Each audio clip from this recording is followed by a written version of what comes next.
At ito na nga, second day na natin dito sa Sydney at ayan ang ating morning view. Nag-video muna ako bago umalis para sa pag-a-apply at syempre hindi pwedeng walang pa-outfit. Ay char. Sobrang lamig lang talaga dito guys, kaya kailangan natin ng matinding pambalot. Balutin ang dapat balutin para hindi na pamarisan pa. Ay char. At kailangan balutin din ang ating utak. Baka kasi kung ano na namang maisipan, yan na nga bang sinasabi ko eh. Ay char. Good morning. Good morning, Sydney. Ay, char. Ito na nga, nandito na tayo. Nakapila. At sarado pa, guys. Hindi ako Filipino time today. Ito na nga, next na tayo. At pagkatapos ng stressful na process, so that's a big relief. Documents, it's all approved. Wow. So we just need to wait another 5 days to 2 weeks. This is the start of my journey. Ang lakas ko talaga kay God. Salamat po. At ngayon naman, kakain tayo dyan. At look at the bird. Ang laki ng ibon. So, magbudil model usa si Ferson. Diring dapita. So, here we go guys. And, ano itong sakyanan? It's a prank. Wala tayo sakyanan guys. Nataksi ra ang person guys. Kanin ko sakyanan ay.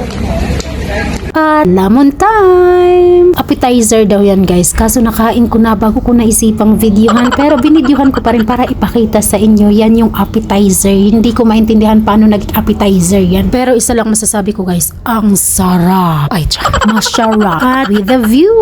Yung kakain ka lang naman talaga. Tapos ganyan ang view. Ang ganda! Diba? Tapos biglang may seaplane akong nakita. Ay, binidyohan ko na rin guys para ipakita sa inyo. Ganyan pala mag-landfall. Ay, ganyan pala maglanding ang seaplane sa dagat. Parang shark lang na may hinahabol na gustong kainin. Ay, char. Pagkatapos nila maglanding, binidyohan ko pa rin guys kasi gusto kong makita kung tao ba talaga ang laman nito or pating. Ay, nung nakita kong tao naman pala, nakita ko yung ulo ng gimaw, so tao, kaya ning kaon na lang pug ko. Kay mura na nigsimod sa iring akong pagkaon.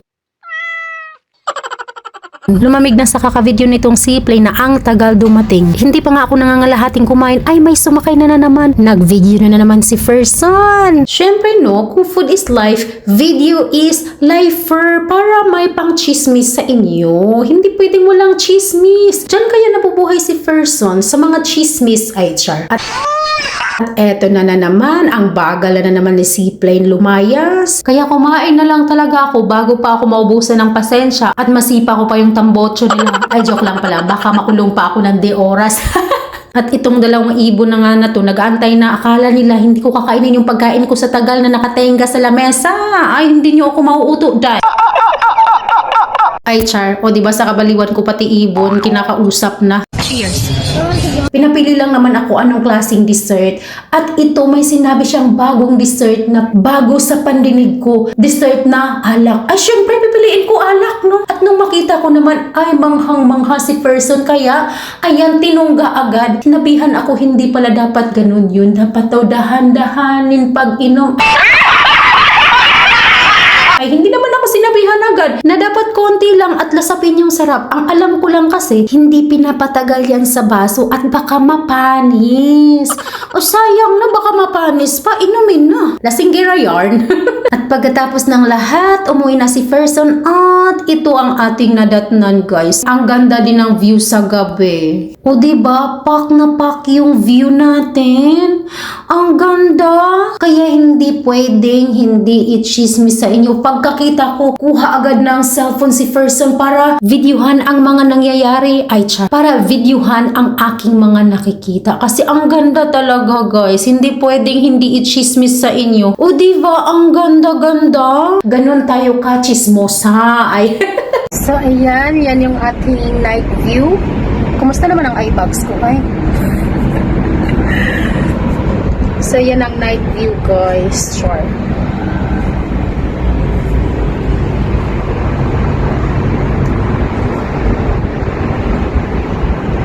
So, yan lang. Lamig.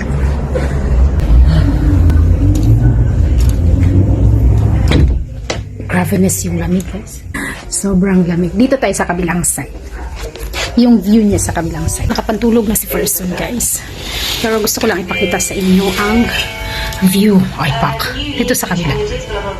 Ito naman yung sa kabila kasi dalawa yung bintana na pwede mong makita yung view sa labas. Ayan naman yung view sa kabila. Kaya ko talaga to binidyuhan, guys, kasi gusto ko ipakita sa inyo yung view ng Sydney sa gabi. Pareho lang naman pag mga city, puro buildings, pero ang kagandahan lang sa gabi kasi punong-puno ng ilaw, tapos yung maghalo yung liwanag at saka dilim, yung konting liwanag at saka dilim. Ang ganda lang kasi ng kalalabasan, ganun. Kaya gusto ko lang i-share sa inyo na dito sa Australia, yung mga city, halos pareho lang naman din sa city din sa atin. Puro mga ilaw sa gabing madilim, ganun.